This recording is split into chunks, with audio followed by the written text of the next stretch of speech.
You talk a lot about mean time between failure. Tell us a little bit more about what that means to you, why it's important to track or not track.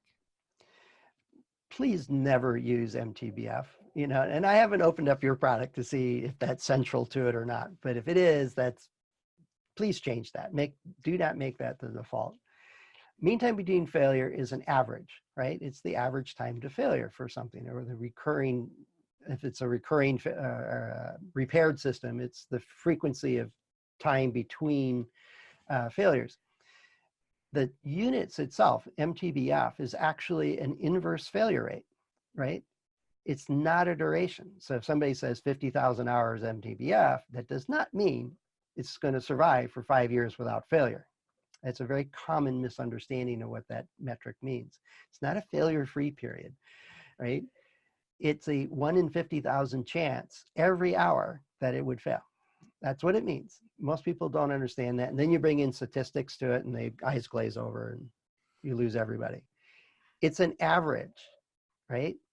Depending on what the actual time to failure distribution is, it could be, the average could be very, very short or very, very long, but it doesn't tell you what the spread is, what the standard deviation is. It's just a single number.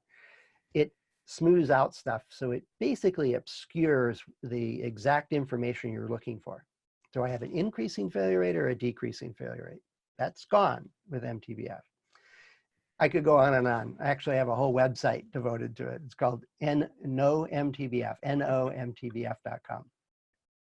And I started this concept.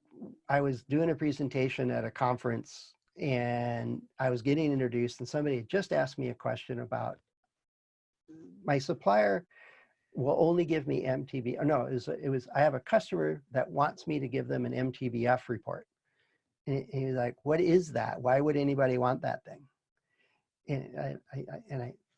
So I got on stage and I asked the audience, how many of you have run into people that are confused about what is MTBF? What does it really mean and how do you use it?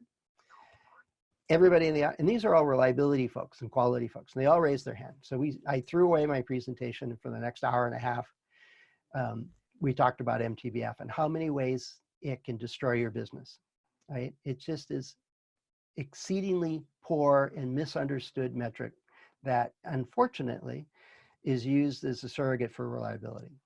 And so it's, I write about it a lot because nobody else is saying, hey, don't use this. This is misleading. This is misunderstood. This is not the information that you actually want to get.